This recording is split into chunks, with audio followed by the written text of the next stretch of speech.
36ാമത് revenue ജില്ലാ കലോത്സവത്തിന് ഇന്ന് തിരശ്ശീല വീഴുകയാണ്. നാളിതുവരെ കലാരവങ്ങൾ കൊണ്ടും ആവേശത്തിമിർപ്പ് കൊണ്ടും മുരിക്കാശ്ശിയുടെ മണ്ണ് ഏറെക്കുറെ മുഴുവനായും കലോത്സവത്തെ ഏറ്റെടുത്ത് കഴിഞ്ഞു. ഇന്ന് ഈ തിരശ്ശീല വീഴുമ്പോൾ ഈ കലോത്സവ സ്ഥലങ്ങൾക്ക് മുഴുവനായും കാവലായി നിൽക്കുന്ന NCC സംഘടനയിലെ മിടുക്കരായ ഒരു പറ്റം യുവജനങ്ങൾ നമ്മോടൊപ്പം ഉണ്ട്.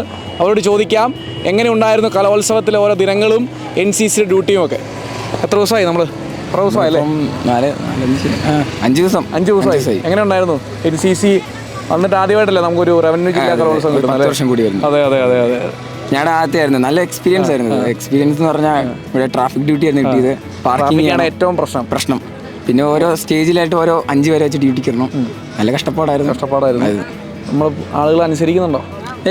അത്ര അനുസരണക്കുറവുള്ളവരുണ്ട്, എന്നാലും ഞങ്ങളത് നോക്കുന്നുണ്ട്. NCCയുടെ എല്ലാവരും കുഴപ്പമില്ല. ഞങ്ങളുടെ ANO ബൈജു സാറ് ഞങ്ങളുടെ അവിടെ നല്ല സപ്പോർട്ടായിട്ട് നിൽക്കുന്നുണ്ട്. ദീപ ടീച്ചർ ഞങ്ങളുടെ സപ്പോർട്ടാണ്. ഞങ്ങളെക്കാളും കൂടുതൽ ഡ്യൂട്ടി ചെയ്യുന്നത് ബൈജു സാറാണ്. സപ്പോർട്ടായിട്ട് എല്ലാവരും നിൽക്കുന്നുണ്ട്. അടിപൊളിയായിരുന്നു ഡ്യൂട്ടിയൊക്കെ.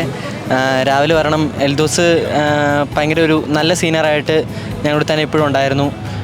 രാവിലെ ഇപ്പം ഞങ്ങളെ എല്ലാവരും വിളിച്ചെഴുന്നേൽപ്പിച്ച് തന്നെയാണ് കൊണ്ടുവരുന്നത്. എന്നെ ഇപ്പോൾ PT ഒന്ന് കൂട്ടിക്കൊണ്ടുവരും. ഇപ്പം എല്ലാത്തിനും എൽദോസ് ഉണ്ടായിരുന്നു കൂടെ. 5 ദിവസം നല്ലപോലെ കുഴപ്പമില്ലായിരുന്നു. ക്ഷീണമുണ്ടോ? ഒത്തിരി ക്ഷീണമില്ല, കുഴപ്പമില്ല. ഓരോ കലോത്സവ രംഗങ്ങളിലും പുറത്തേക്ക് കാണുന്ന മുഖങ്ങൾക്കപ്പുറം ഇതിന് പിന്നിലായി ഒരുപാട് കഷ്ടപ്പാടുകൾ സഹിക്കുന്ന ഒട്ടനേകം ആളുകളുണ്ട്. അതിനോട് ചേർത്ത് വെക്കേണ്ട ഒരു കൂട്ടം യുവജനങ്ങളാണ് നമ്മുടെ NCC കേഡറ്റുകൾ. അവർക്കെന്നും ഇതൊരനുഭവമായിരിക്കും ഈ കലോത്സവ നാളുകളും ഈ കലോത്സവത്തിലെ എല്ലാ ആരവങ്ങളും.